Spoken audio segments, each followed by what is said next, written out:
Hi, my name is Tim Carter, and this is IamCorne.org, the apologetic and outreach ministry of Landmark Missionary Baptist Church in Jacksonville, Arkansas.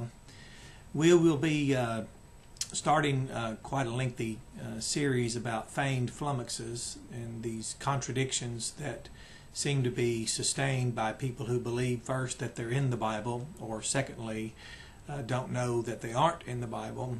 And we're often asked, where do you get the energy for all this study and research? And you just go on and on and on. And I'm not sure I understand the question, but I do have the answer. The Bible says, for consider him that endureth such contradiction of sinners against himself, lest ye be wearied and faint in your minds.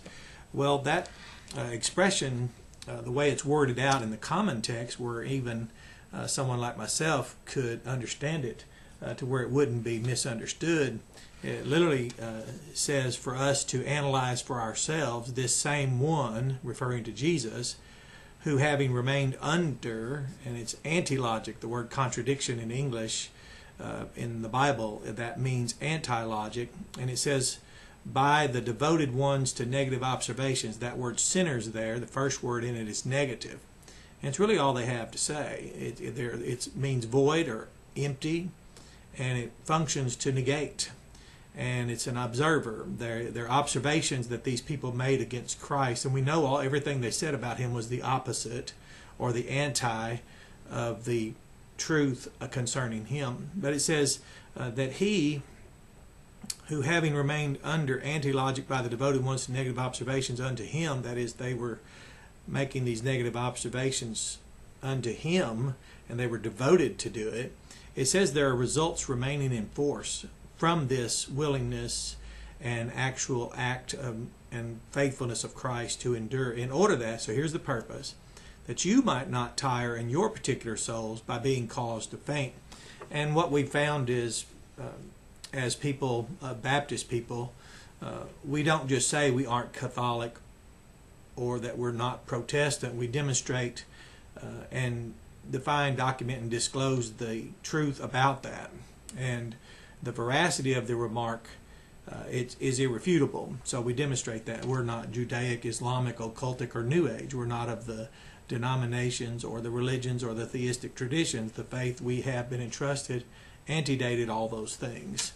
So when someone then says, well, you have to fall into one camp or the other, as one of our viewers told me, he said, you have to fall into one camp or the other, sir. And I did appreciate his respect because it showed his character, but his limit of knowledge, the limitations, and then his need to, or his ability to only sustain the contradiction, the anti-logic.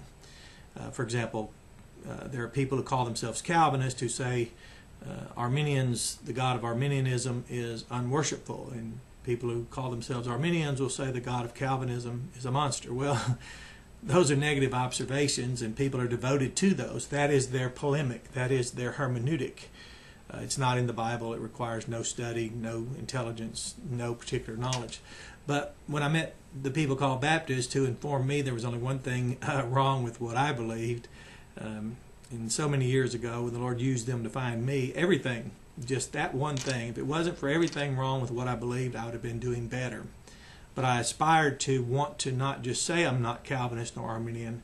I wanted to be someone who actually wasn't Calvinist nor Arminian. I mean, I did not have to codepend upon such fallible religious constructs. So not needing fallible religious constructs would only be true if I had knowledge. So as it progressed and began to learn and be discipled by people who use the tools of languages, Bible languages, who were skilled scientists and proficient in the field of hermeneutics, and were able to demonstrate expertise. They were subject matter experts in systemic theology, systematic that is. Then I began to learn how to learn, and then I began to learn more, so that when a feigned flummox like pre, mid, or post-trib would present, my knowledge didn't permit me or find it necessary for me to advocate any of those. When someone, the latest novel feigned flummox called Young or Old Earth, knowledge does not find it necessary for me to pick one of those, rather evaluate both, define, document, and disclose fallible elements in each, and then demonstrate the synthesis of the Scriptures. Now that requires energy. And when you talk with someone who's just picked a side, as pastors, all of us can tell you that the first thing a person will do is come in championing or advocating something, what it is, they're touting it. And it could even be something true, just it's unbeknownst to them why it's true. They don't have a text, they don't know what they are saying, they adamantly affirm that which they do not know. So this type of banter, we will just title it the anti-logic of devoted ones to negative observations. So that's why you'll hear people slander people and say, well, if you don't believe this, then you don't believe the gospel. If you don't believe this, you don't believe the Bible. It's a strange thing because they're actually creating another reality that is the test of your support of the ultimate reality, the Bible, which contains no contradictions. They can't demonstrate what they're saying. They fatigue quickly. They faint in their souls. We don't find them very, well, there's just really nothing there. We go down the list. We've just finished another publication in which we have demonstrated exhaustively many of the feigned flummoxes. It's an application of the historical, holistic, hermeneutical process we were taught in the Missionary Baptist Seminary. Seminarians can tell you that we weren't taught to pick sides. That doesn't require teaching. That just requires bias, which we all have those. It would require being undisciplined, which we all begin as undisciplined people, unless we're discipled by people who have professionalism, expertise, and are subject matter experts in their fields of study. Where I came from years ago, even in the 80s, as late as the 80s, around early 80s, mid 80s, a Baptist apologist named Dr. Walter Martin was highly ridiculed by the types of people I was once among, and they despised him mentioning expertise in apologetics or a professional in the science of hermeneutics. It made their skin crawl, and I was always amazed that why would people who claim the Bible to be a book that doesn't contain contradictions then just go out and negatively observe someone who doesn't pick a side in a feigned flummox.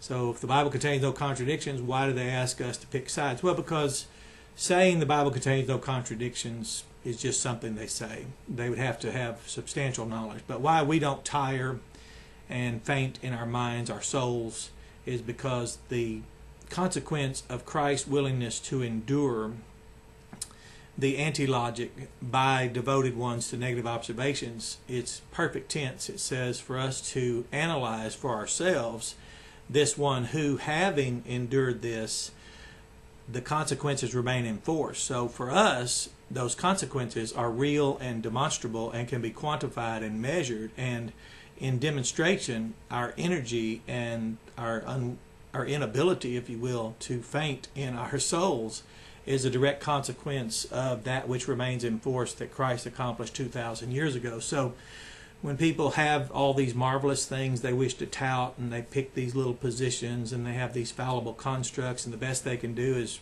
diminish another brother or ridicule someone, it demonstrates the fact they don't have the energy, they don't have the mind. I was once, someone was trying to say I didn't believe or support something that they thought was really important. I said, what text in the Bible are you saying I don't support?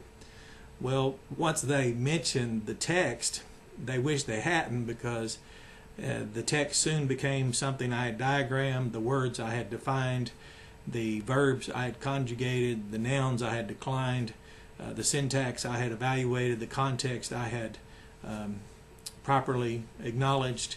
And then by the time I look up to see this person, my accuser, they've left the room. They don't have energy to even define their terms. We've found people all over the world. I can run into someone recently, someone from Nigeria here now in our military town, and I said, you know, you don't even have a definition from the Bible of the word free will.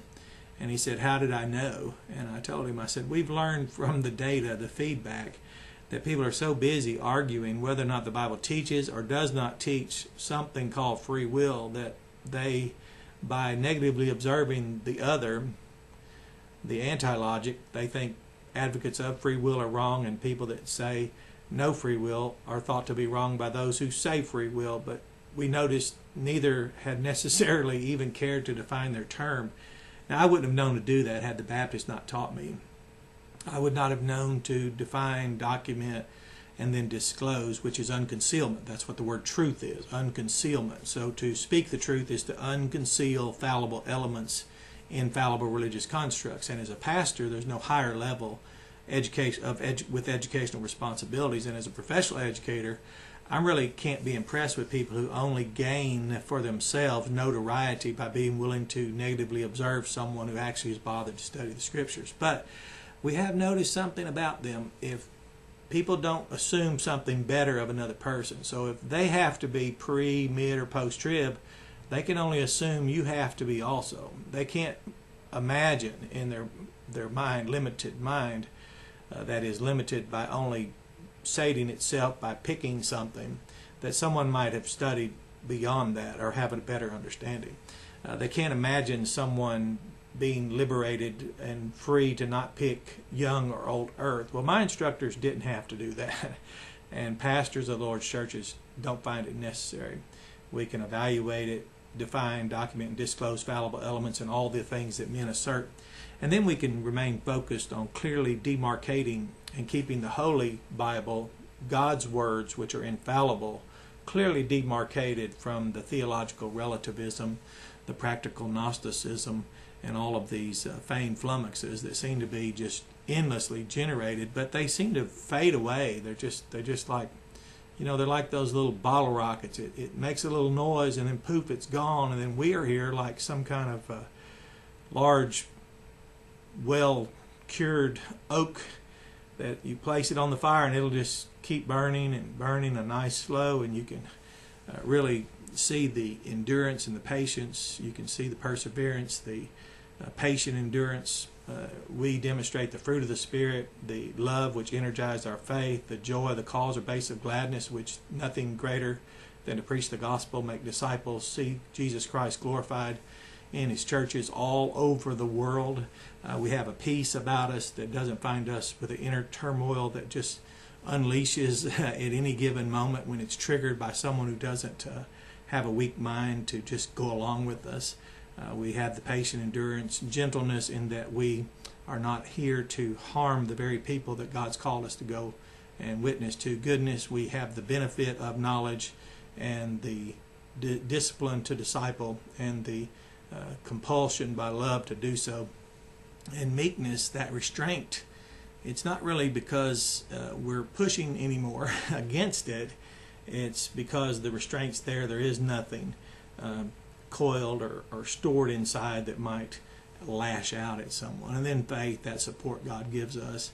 And the word means support, and that's energized by love. So this is why we don't tire and faint in our soul. This is why we don't pick sides. This is why we haven't found a feigned flummox worthy of taking the Bible and making it a proof text. Rather, as the faith really says, support it. We'd rather support the Scriptures than use them to support something else. So to take the infallible and use it to support fallible is irresponsible, and it certainly doesn't require the energy, doesn't require the work. Pastors are commanded to make every effort to show ourselves approved unto God, workmen approved unto God who do not need to be ashamed.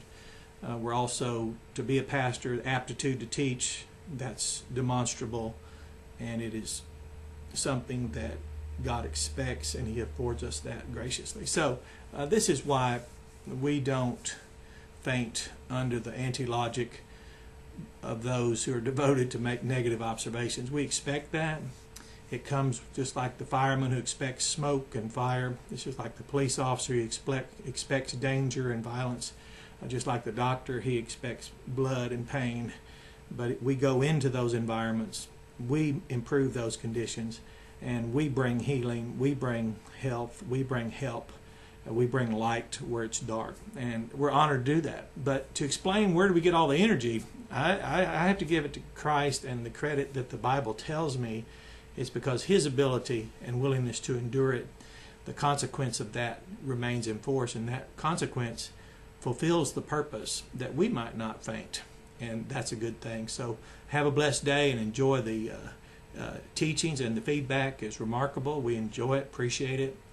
We continue to go to more and more countries, and we couldn't be more thankful and humiliated by the grace of God to favor us to take His gospel into all the world. So you have a blessed day.